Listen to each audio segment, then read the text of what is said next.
Seizing central territory immediately, this pawn push asserts influence and opens diagonals for both queen and bishop development. Embracing the Sicilian defense, black immediately challenges white's central pawn and dictates a dynamic, unbalanced fight from the outset. Developing the knight to c3 aims for rapid central pawn control and prepares potential kingside castling, while subtly hinting at d4's eventual advance. Developing the knight to its natural square, nc6, reinforces central control and prepares for future pawn advances, creating a balanced position for black. Developing the knight to e2 offers flexibility, preparing for a potential kingside pawn storm and avoiding immediate confrontation.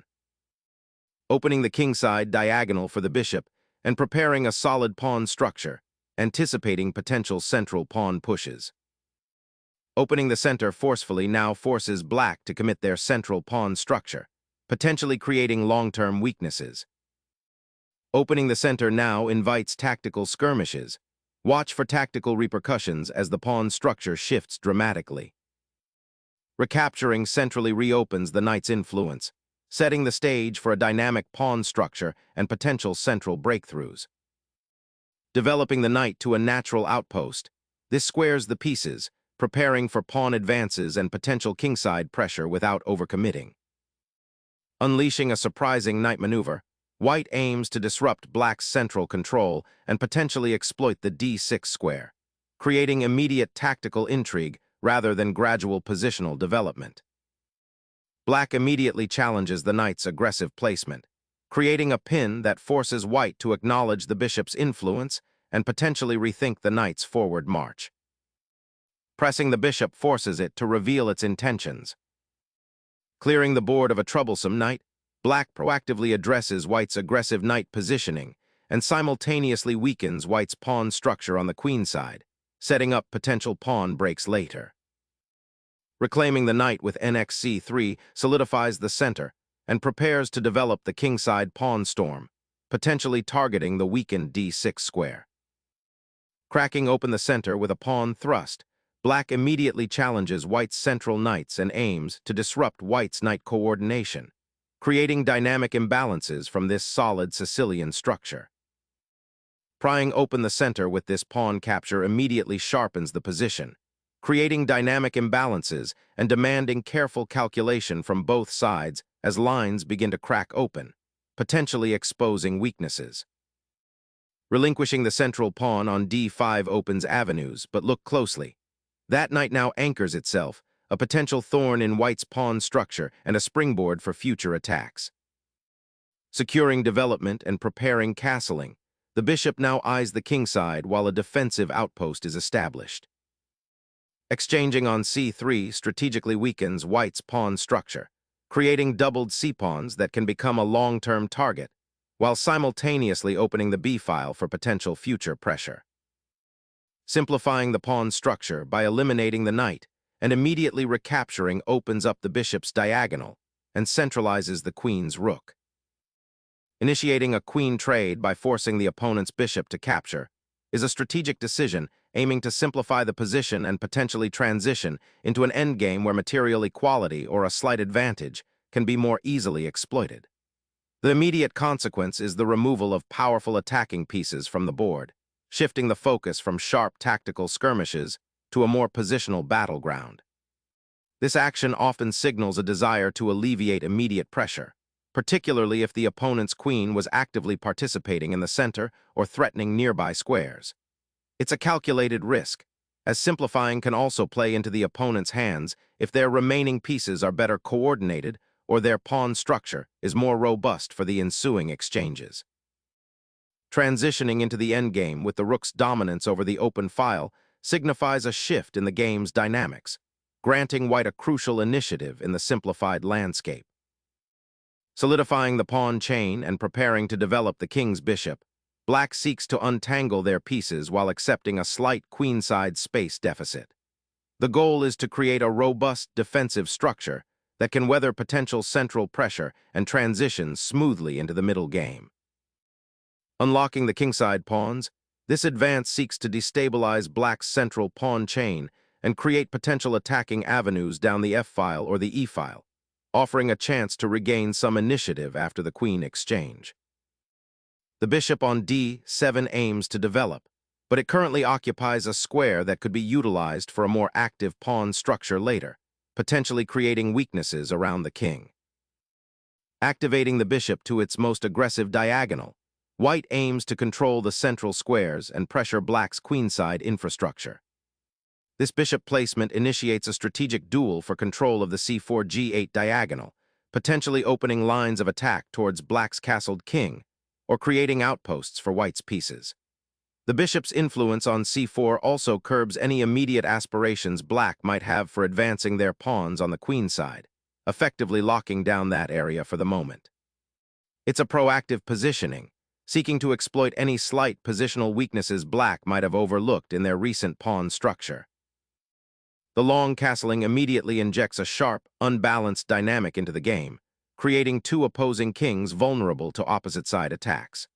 This aggressive choice prioritizes queenside initiative, aiming to exploit the open c-file and potentially harass white's monarch, but it also sacrifices immediate kingside safety and delays central development.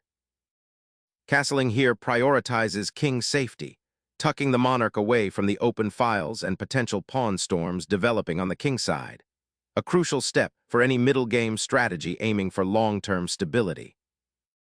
Bringing the rook to the open e-file aims to activate it, potentially pressuring white's central pawns and preparing for a future pawn advance, though it does tie the king's protection to this rook for now. Centralizing the rook enhances white's piece activity, preparing to contest the open files that are inevitably going to arise from the queenside castling. Positioning that rook on the 7th rank offers a crucial defensive post, safeguarding the king's weakened pawn structure and offering potential for future counterplay along the open file. Initiating a pawn storm on the queenside, 17.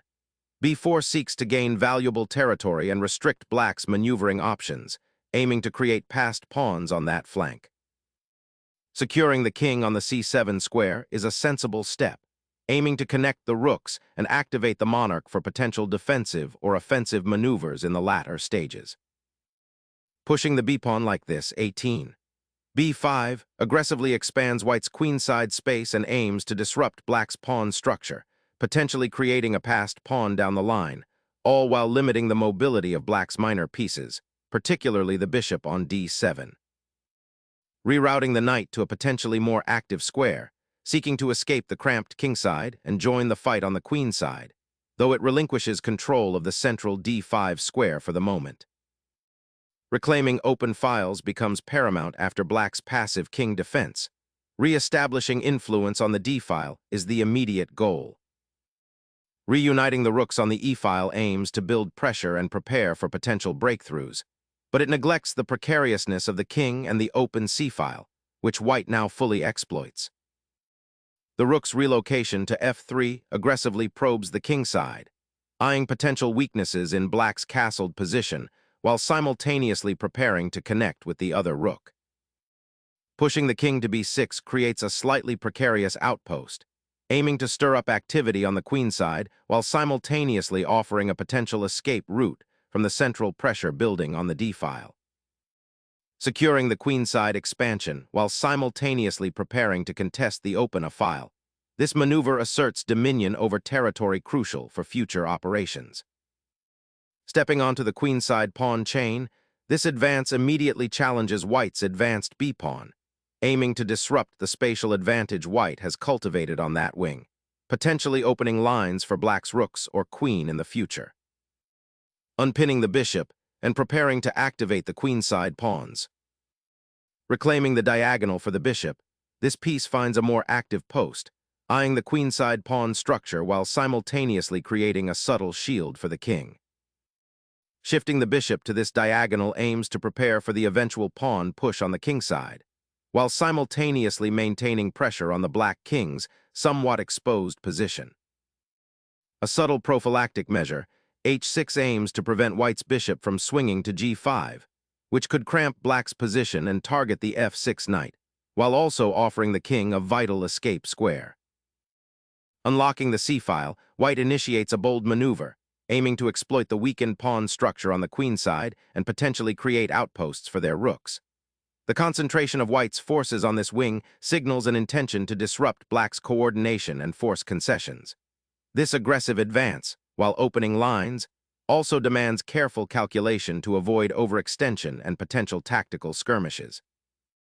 Reclaiming central space and preparing to challenge the open c-file, black's monarch seeks a more secure post on the 7th rank. The rook's intrusion to the 7th rank aggressively curtails black's king's sanctuary, creating immediate threats and restricting black's defensive options. Regaining some breathing room for the king is a sensible reaction, although it doesn't immediately solve the issue of the cramped queenside and the exposed monarch.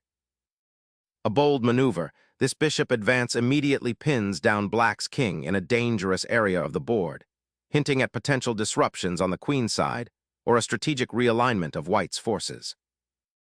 King seeks refuge, yet the square it inhabits appears a vulnerable outpost, inviting an immediate threat from the bishop's aggressive diagonal. The bishop slides to a forward post, directly confronting the black king's protected pawn. Unleashing the central pawn's storm after a period of maneuvering, this thrust aims to shatter white's carefully constructed pawn chain and open diagonal lines for black's pieces, potentially creating immediate tactical opportunities or forcing white to make concessions to maintain their structure. Opening up the f-file presents an immediate opportunity to challenge black's pawn structure, potentially creating weaknesses around the king. This aggressive pawn push also aims to destabilize black's central control and may lead to a more dynamic game where white can leverage the open lines for piece activity. Reclaiming central space with this pawn thrust opens up lines for your rooks and prepares to challenge white's dominant bishop on b6, potentially forcing exchanges that alleviate the pressure on your king. Exploiting the pinned knight, this pawn capture aims to pry open lines and create immediate pressure on the king's defenses. Unleashing the pawn creates immediate dynamic tension, aiming to disrupt white's pawn structure and potentially open lines towards the king. Seizing the open c-file with the rook dramatically intensifies pressure, forcing black's king into a more exposed position, while simultaneously preparing to challenge for control of that crucial pathway. Black's pawn thrusts forward, a desperate attempt to disrupt white's entrenched pieces and potentially open lines for counterplay, but it risks leaving the king's defenses exposed. Unleashing the rook onto its 7th rank creates a suffocating vice, aiming to corner the enemy king and exploit the newly opened diagonal. Initiating the creation of a protective pawn chain, black solidifies the king's immediate vicinity, aiming to discourage white's aggressive pawn pushes and create a more robust defensive setup, while implicitly acknowledging the exposed nature of the monarch. The rooks are poised to dominate the entire queenside, strangling black's limited options, and preparing a decisive breakthrough by leveraging the open files and the precariousness of black's kingside pawn structure. The rook sacrifice offers a glimmer of hope, aiming to shatter white's queenside pawn structure and disrupt its imposing bishop on b6, potentially opening lines for black's beleaguered king. The rook's sacrifice nets a crucial pawn, opening a dynamic battle for control of the 7th rank. The knight's return to d7, while seemingly passive, actually serves a crucial defensive and preparatory role, seeking to reinforce the weakened kingside pawn structure and potentially reroute itself to a more active square, perhaps c5, to challenge white's dominant bishop. Pushing the pawn here aims to create a decisive passed pawn, potentially forcing a favorable endgame or even a mating attack if black misplays the defense.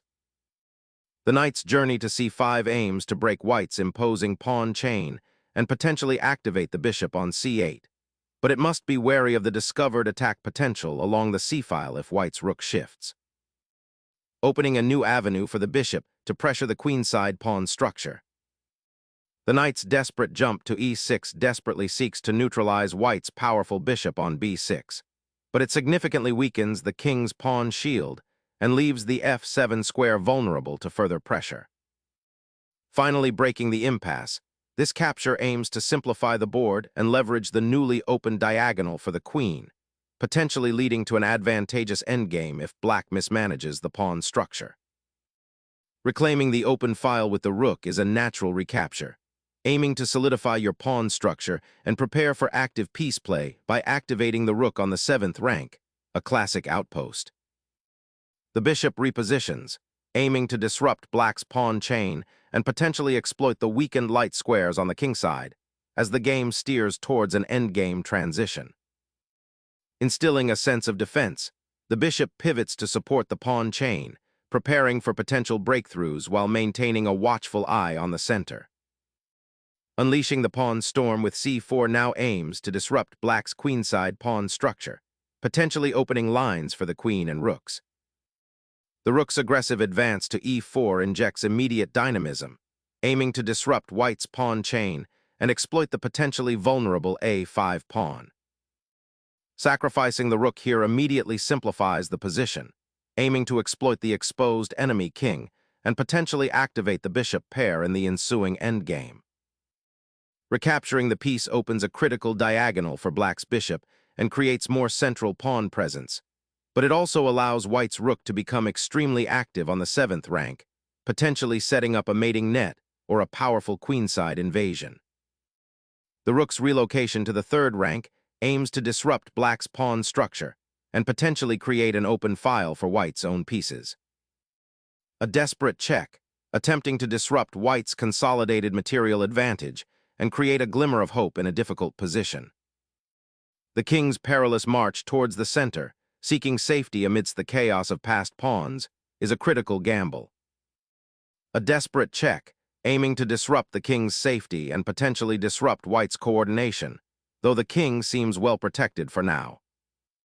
The king's journey from the cozy safety of the castled position to this exposed square is a stark illustration of how an advantage in material or position can unravel when king's safety is neglected under pressure, highlighting the crucial importance of always keeping your monarch out of the line of fire, even in seemingly calm sequences.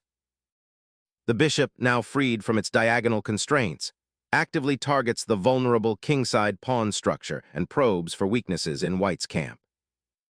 The rook's repositioning to the f-file aims to consolidate forces, potentially eye the kingside, and prepare for a dynamic exchange if black continues to advance. Bringing the bishop back to its post on d7 aims to solidify the kingside defense and prepare for potential piece exchanges, especially if white decides to activate their remaining rook on the 7th rank. Unleashing the rook down the 7th rank seizes a critical outpost, threatening to unravel black's defensive structure and forcing further concessions.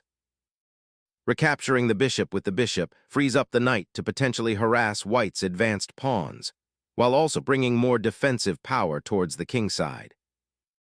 A daring repositioning of the rook, aiming to exploit the open file and potentially attack the weakened king's defenses.